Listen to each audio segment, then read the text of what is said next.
Greetings, everybody. Thank you for taking the time to listen to this video, which is part one of this new series of my life story, part of it. Yeah, did I really marry a covert narcissist? So, I have no notes. Promise me that as I open my mouth, he'll give me the breath. And he'll give me the words to say. So I'm just going to trust him as he leads me. I have been thinking about it today because obviously I knew that this was coming, and I'm going to let you know today how we met briefly, and then some of the early red flags that were there or presented but quashed, dismissed, compensated out of the picture, and so on. So yeah, I just commit this conversation into your hands. This is no bash. This is no revenge or any of that kind of fleshiness, because I was happy to go away quietly because I've actually been divorced for a year, over a year now. And yeah, I was happy to go quietly, but yeah, I was like, no, lessons need to be learned out of this. Hearts need to be healed out of this, and things need to be exposed out of this. So before I get to the how we met, I'm just going to share something that I was trying to avoid. But again, yeah, it has been making me see that there's a lot of stumbling blocks that have been put in my way during my life, intentionally, unintentionally. But if you go against, you are working for the opposition, whether you know it or not. And that scripture, we perish because of lack of knowledge, is very poignant to what I'm going to say, because not knowing or not realizing you're being used by the enemy is not an excuse. Like, it does not excuse the behavior. It does not excuse your involvement in causing a stumbling block in somebody else's progression in life. And that's exactly what showed happened to me. And I didn't even recognize it at the time, but it did cause a delay in me. It did cause a delay in me actually following through with some things that I needed to do. So last year, towards the end of the year, well, not the end of the year, mid of the year, July, I was hit with this attack on my brain. And it's so interesting because the timing of it is significant. I was writing some songs, and they were really powerful songs, and it just brought me to tears because it was just presence of in the sound, and I could literally just feel heaven, And then literally the next day, I'm in hospital. That's how quick it was. And I'm in hospital. I'm in hospital because I went for an eye test because I was getting some double vision. And so obviously I went to get my eyes tested, and the eye optician said, can you go straight to the eye casualty? And I was like, what? I literally had my two children with me because at that time I was homeschooling them as well. And I was like, what? And they had appointments as well, and that did not happen. So thankfully the timing of that was also the timing that my mum was finishing work. I told her about it, and she just took me straight to the eye casualty. They did some checks, and they kind of just was like, okay, yep, it's this, it's that, and let me go. I was like, okay. So then I'm still having this real weird double vision. And then at one point, I went to take a drink of water and it just spilled down my face. And I was like, well, did that really happen? Or so I went to drink again and the same thing happened. And I was like, oh, whoa. And I was like, oh God, there's a problem here. And then I started getting tingling in my hand, in my legs, in my hands, and just something wasn't right. So I knew I had to go and get checked over. So I reluctantly went to the hospital, and then they admitted me, and I ended up in hospital for a week. Enjoying my time in hospital. The next day, I think it was the next day, my nan ended up in hospital. And bearing in mind, she was like in her 90s, never been in hospital before, never stayed a night in hospital, and now I'm in hospital.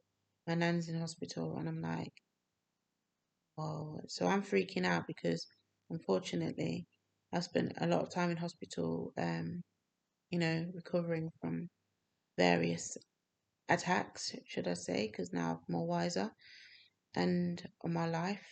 And during that time, I've seen a lot of um, malpractice, a lot of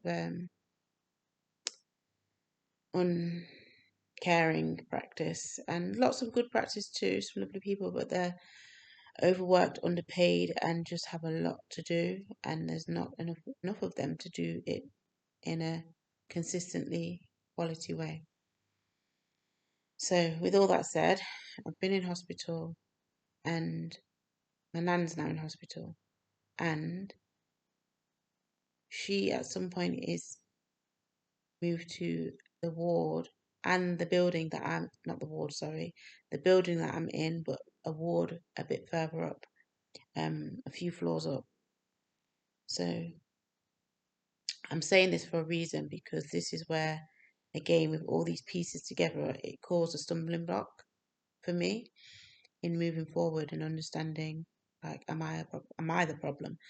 Um, so it's hard to even say. So I've got obviously aunts and uncles on my mum's side, and so they came to visit their mum. Clearly, mum's in hospital. But the thing that was sad was they went up to see their mother, went back down, and I know this because a mother group was created because of my nan's age, and she had you know some issues with her memory and stuff. So we was kind of like working together just to make sure she had a bit of wraparound support in her house so that she could stay home, and kind of managing it between us.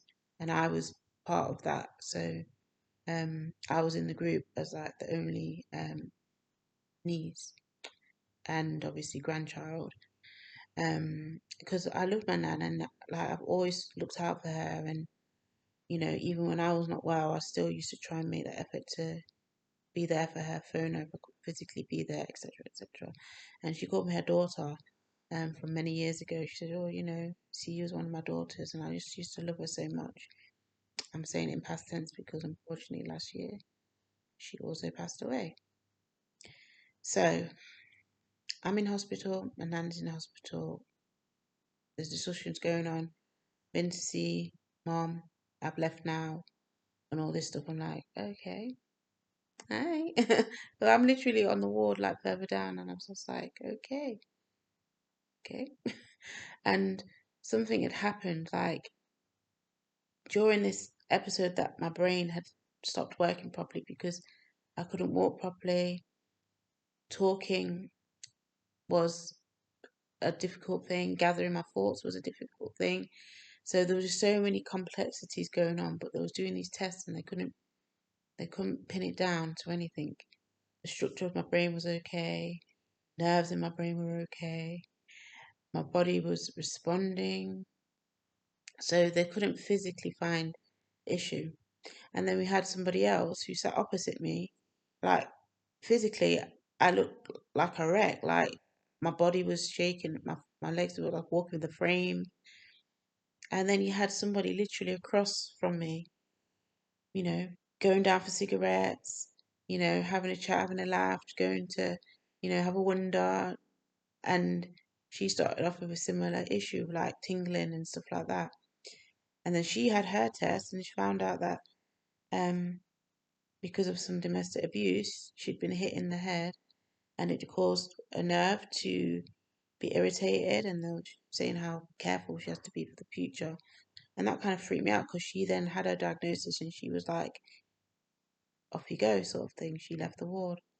And I was like, oh my gosh, like I've got all these things going on, even more than happening to her. She was able to walk around and go downstairs and go to the shop. Do you need anything? And she was just busy. But then she got that awful diagnosis saying she has to be so careful because it could, you know, cause worse issues if she doesn't be careful, gets any more head trauma or anything like that. So again, she left. So then I find out, doctor comes down and says, oh, you've got something called functional neurological disorder. And I was like, say what? So then he said, oh, have you got your phone? So I pull out my phone and he sits on the side of my bed. Top doctor from all the way up wherever the top offices are, the researchers and all the rest of it. Not even the one that did the round at any time that I was there then that week. And he just explains to me, look, this is what it is. And when he showed me and I saw all the symptoms, I was like, because I was had like 20 plus symptoms at the time. And I was like, when I was reading them off, it felt like, gosh, I hope they don't think I'm being dramatic because these are all the things that are happening to me. But all of them symptoms were listed and even more. I didn't have every single one, but I had 20 of them plus. So I was like, oh my gosh, like I finally found what's happening. So I was kind of like relieved. And then it was like, but there's nothing human. There's no, no, let me say it how he kind of said it. There's no medication, okay? There's no operation, and there's nothing really any human hand can do. And I was like, say what? I was like, say what? It's been here for how many days, and now you're telling me, like, you found out what it was, but there's nothing you can do. I was like, no. I was like, oh gosh. So that kind of freaked me out for a moment. And then this stillness came over me. I'm like, so if you can't do anything, that means, yeah, is in this. Yeah, is going to turn this into a great testimony to show his hand on my life. So it just spun to a positive so quickly that I wasn't even able to be consumed with the grief of like not having a curable diagnosis by the doctors. So I leave with no medication, no operation, or no human intervention except for physiotherapy because um, I had to learn to walk again properly. And even in that, it's so terrible. They took me to the stairwell, hard concrete stairs, and said, right, let's get you up then. So I had to hold on to this railing and literally drag myself up step by step. And I could see myself get weaker. And I could feel myself, my head was just spinning.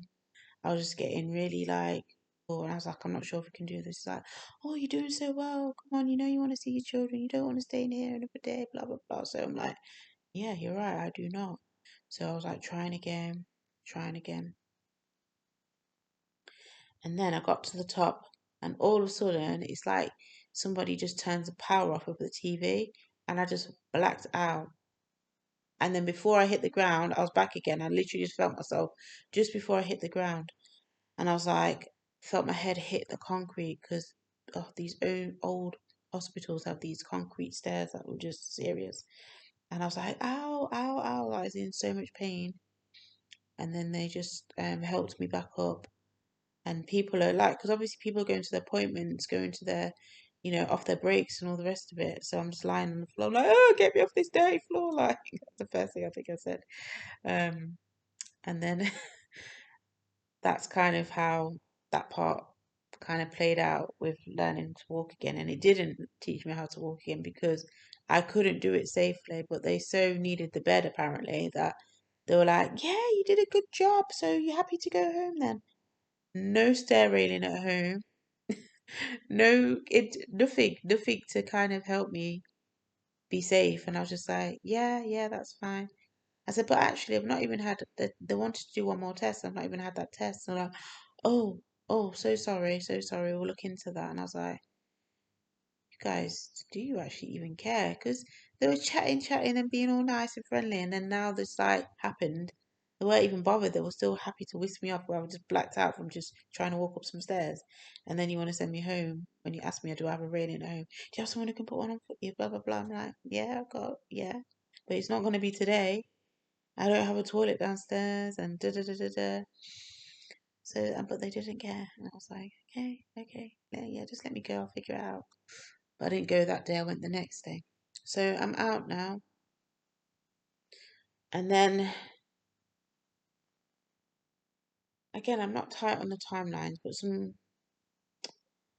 I got a cousin that decided to utilize his time to tell me about myself, saying how, like, my family doesn't care because when I got married, I became quiet and withdrawn from everybody. So now you're speaking up and letting people know they don't really care. It's not the same like that anymore. That kind of thing. And oh, I so could have gone in my flesh. And like I said, my mouth was more freer now since this issue had happened to me. But I didn't go as low as I could have go because I didn't operate my flesh. I just kind of I recognize, you know what, this person has gone through a traumatic experience. They've had a significant loss, and I've got to be respectful. Um, because obviously they're talking out terms. They're sticking up for their mom who did something that wasn't nice, you know. And instead of actually coming to get the other side of the story, you just come in and talking at me and acting like you know the full story.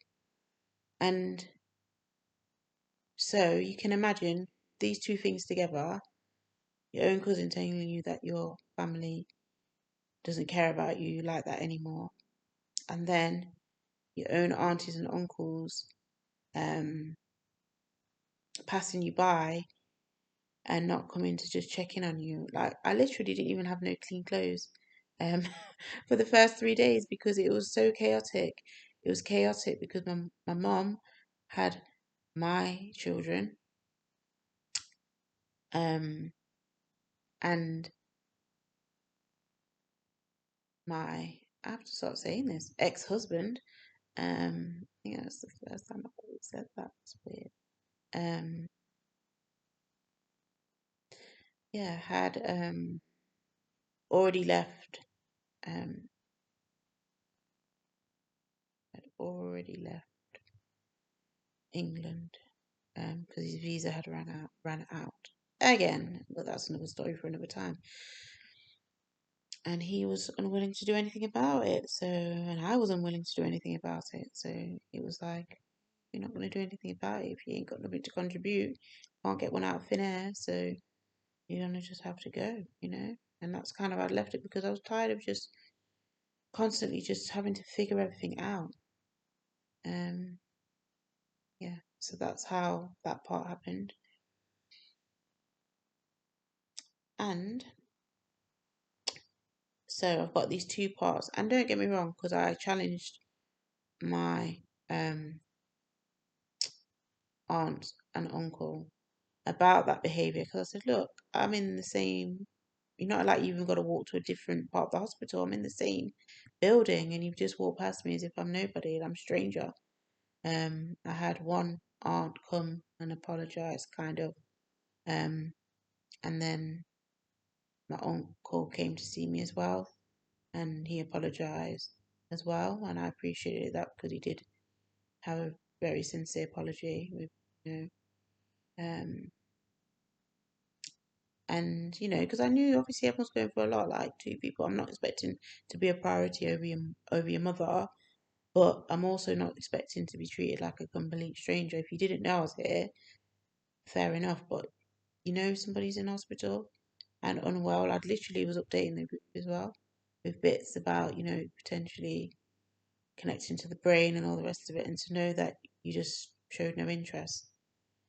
then made me kind of think, well, this cousin's got a point, because clearly if they can do that kind of thing and I've not heard anything from anyone, no one's visited me, um, except for one lovely cousin. Um, and they're the one that I was able to rely on to. I'm at the hospital. I put a care plan in place for my nan. I put a little rota together so that she's got some wraparound care, because again, leaving her alone in a place she's never experienced this hospital life, which is just intense, would just have ended her even quicker than she did. And I just knew that so deeply that I was willing to put my, you know, put myself on the line and just be not liked or hated and be told I'm selfish. I'm selfish, but yeah, I'm the one in hospital with no clothes, having to wear hospital clothes, no underwear, just having to, just get by, because I'm like, just don't worry about me. I'm figuring it out. But obviously, Nan needs more help. She's more fragile. She's more susceptible for, being mistreated. I can hold my own still. And have had to do so. I kind of know the runnings, being in a hospital system, unfortunately. So, like I said, going with these two things together, it just made me quiet, because I was like, maybe they've got a point. Maybe this is my fault. Maybe, again, my ex-husband has a point, because I'm making a big deal of something. It just, it just, it just created a lot of um issues. And if I wasn't the person I was, like, these are the type of things when you speak without using empathy or caution, um, can cause people to not want to be alive anymore, and can cause people to be, you know, even more distant, even more lost in themselves, especially as I was already tussling with this narcissistic, toxic situation that I'd just put myself back into, which I'd come back to another time. Now, fast forward to how did I meet him? Um, my father is from Jamaica, and he'd always promised us since we was kind of small that he'd take us to Jamaica when he next goes, because he hadn't been for a very long time. And unfortunately, he went to Jamaica, but didn't take me and my brother. So it was a bit sad. I was like, oh, I really wanted to go, but I didn't even, it was just one of them things. It wasn't a surprise to me, because again, I've had a lot of issues that have caused trauma, and just this lack of expectation from any men, really, in my life. So even at a young age. And then my aunt um, invited me to come over to Jamaica with them.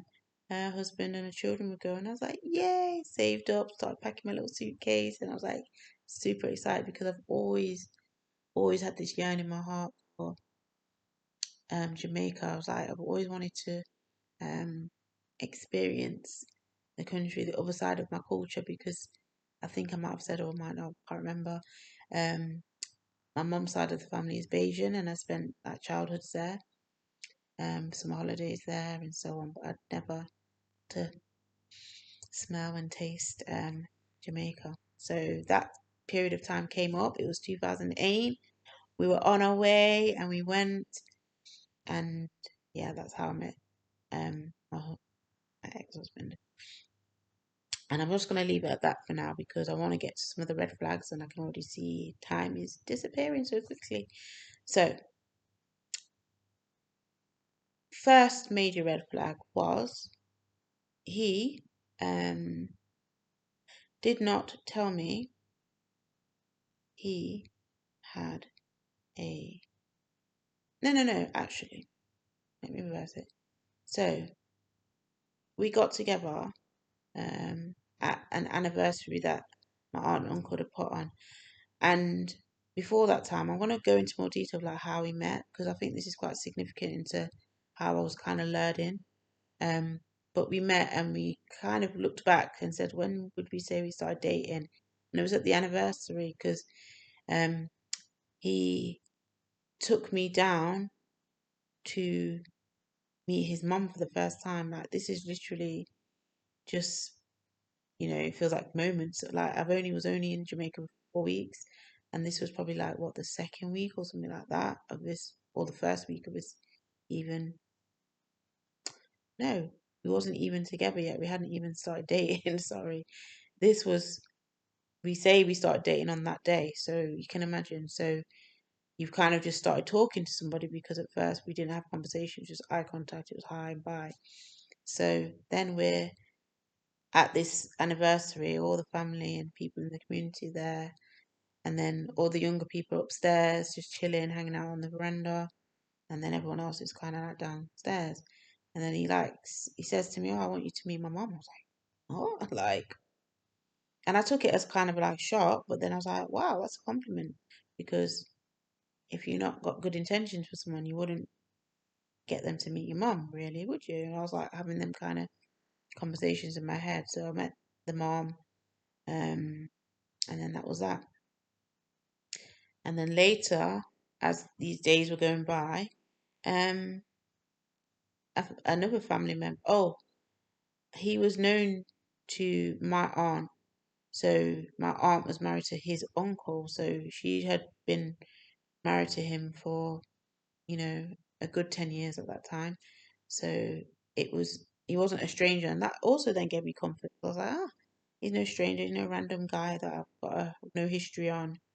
He's somebody that is known within their family, and she's been with that family a very long time. So that also gave me that peace that, yeah, this is okay to go forward with this.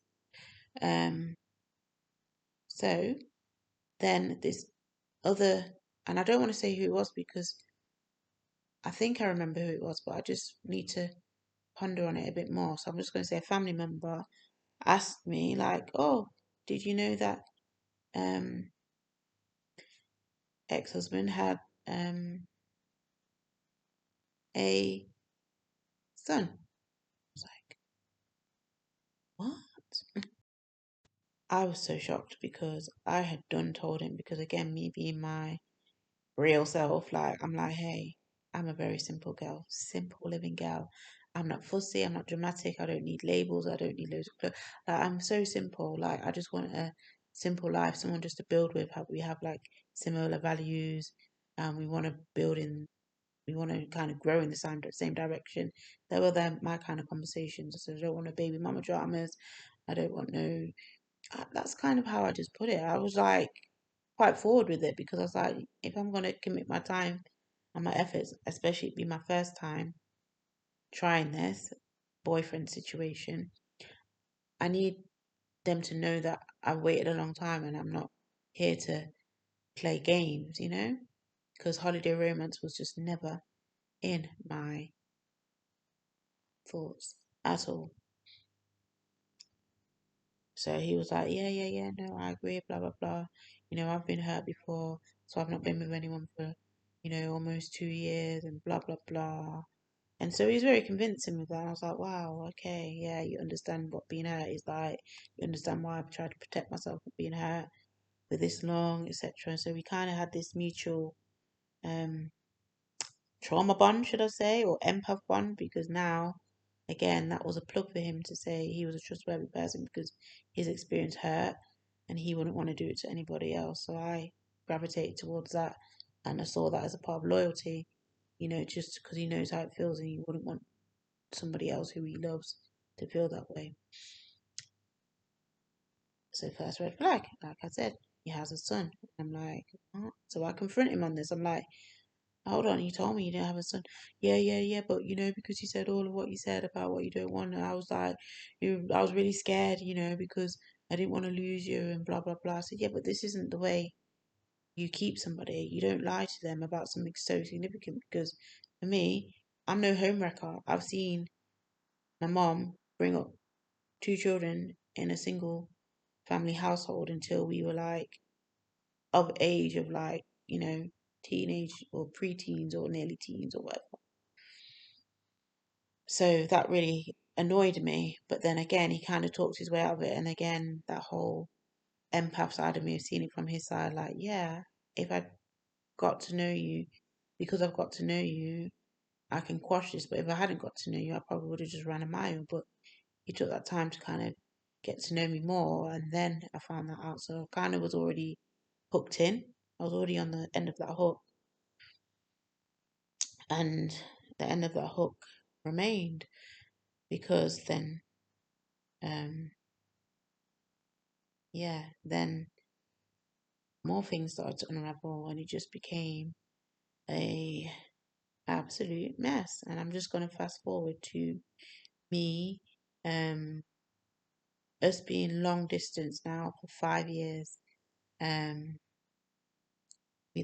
I then went to Jamaica myself, and we got engaged.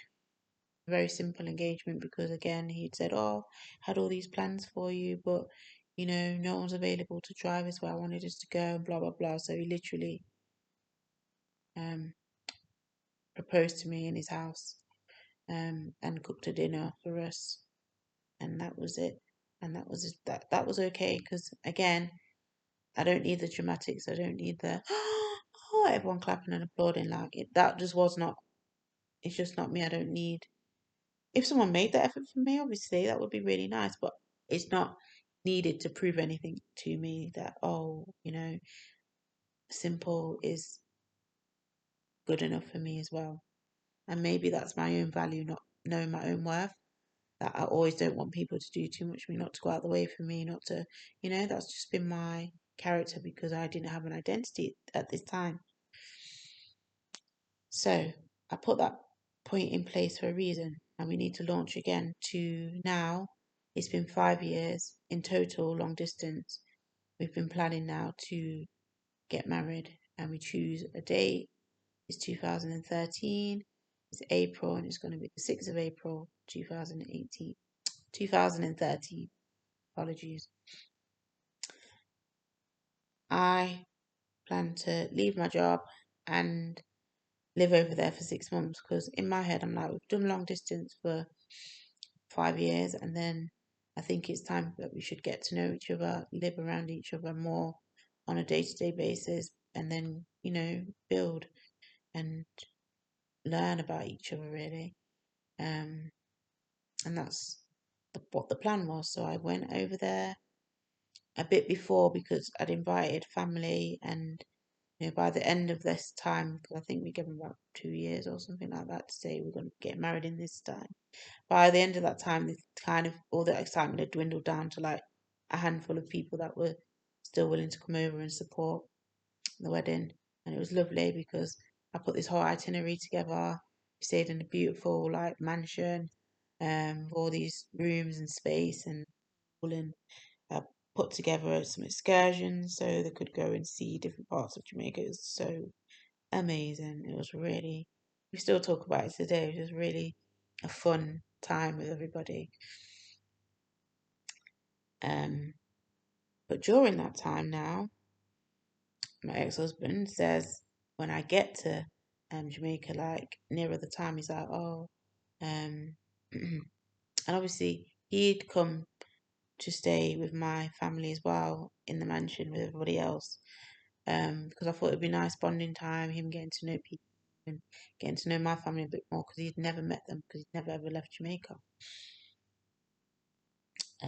But then nearer time to the wedding when paying for stuff, and I want to go to the paying for things bit because he decided he never wanted a big wedding. He wanted us to kind of have a runaway wedding where it's just me, the pastor, and the witnesses, and that's all. He just wanted nobody to be there, and I was like, I didn't wait this long to have no hidden or runaway wedding. Like that's not my vision I've had. I've always wanted to have a celebration with family and the laughter and the memories. So I was like, well, to make it, fair, considering you don't want that part, I will pay for that part because I know you're struggling financially. You got your son that you're helping and everything else, and you can pay for the pasta because it wasn't expensive. It was like I want to say £100 or less, or no more than 200. And again, we've had all these years to work towards it. So that's the agreement. I get there days before And then he says, oh, another red flag really. Oh, I've not been able to get the rest of the money. I can't remember if he said someone had borrowed some money and they hadn't given back, or he just hasn't been able to get the rest. So I was like, oh, okay, well, if you want the wedding to go ahead, then you're gonna have to find it, because I paid for everything else, um, that you can possibly think of for a wedding. Bought clothes over for him, and um, items for the groomsmen, and dresses for the ladies, the girls, etc. And just everything. So then he gets the money, pays the pastor, good to go, good to go. We get married. It's an amazing day. It's just like, it's really nice day.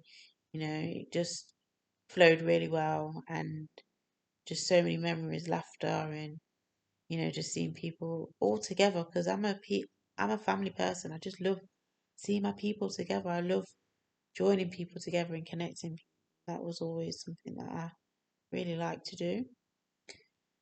So that was a real success. So then fast forward to the honeymoon now, which again, all out of my pocket. Um, we go to Ochi, beautiful experience, and we stay in two different places because we were so torn. They both looked amazing, so we're like, okay, we'll have a week here and a week there, and that's what we did. And we stayed in this lovely cottage. Um, but what first? But then what I realized, I was like, another flag came up, because when even before we got married, he would say he has to go somewhere and do something like with his work or his animals or whatever. And then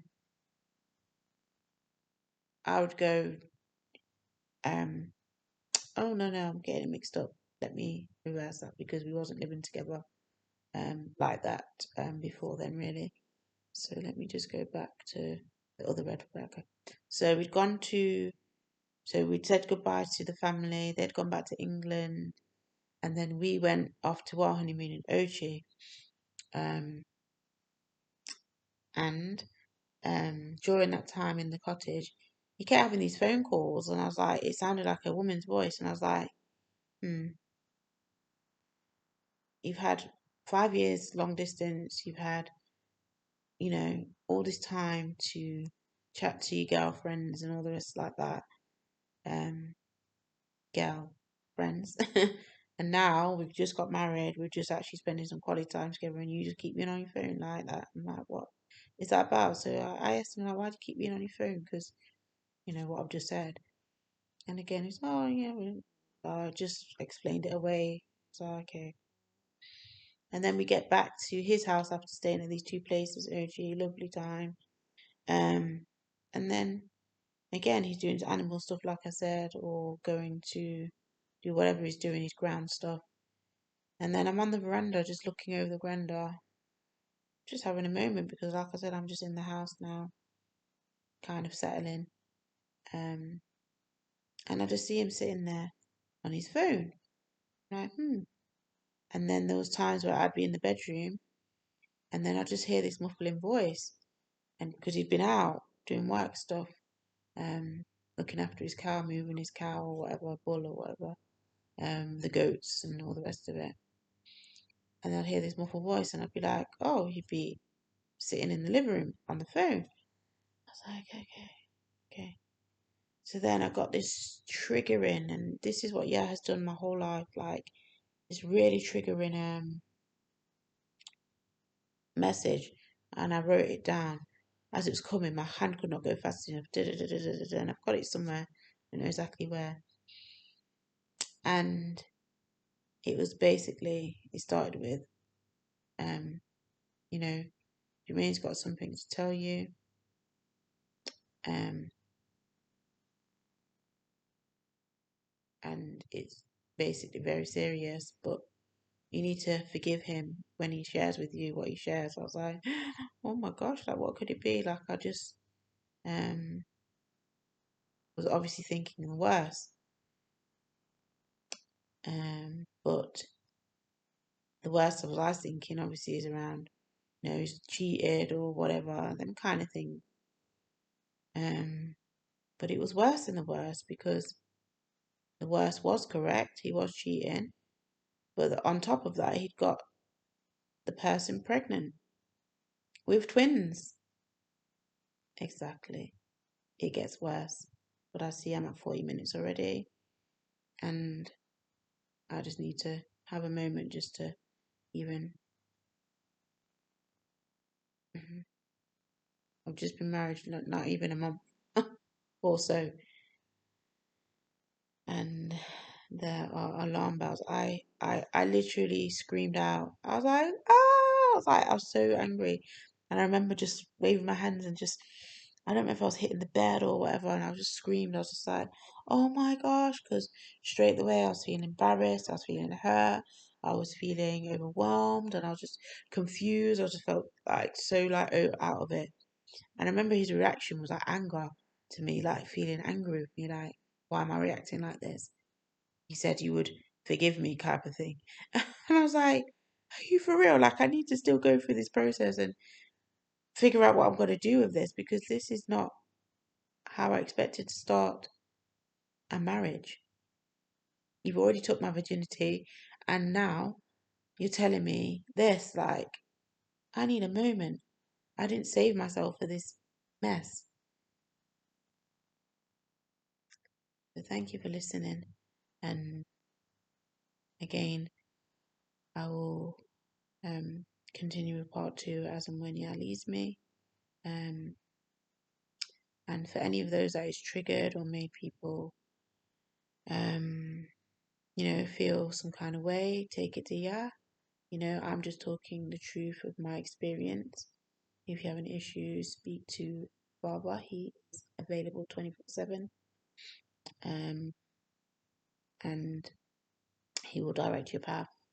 Shalom and Shabbat Shalom to all those who celebrate.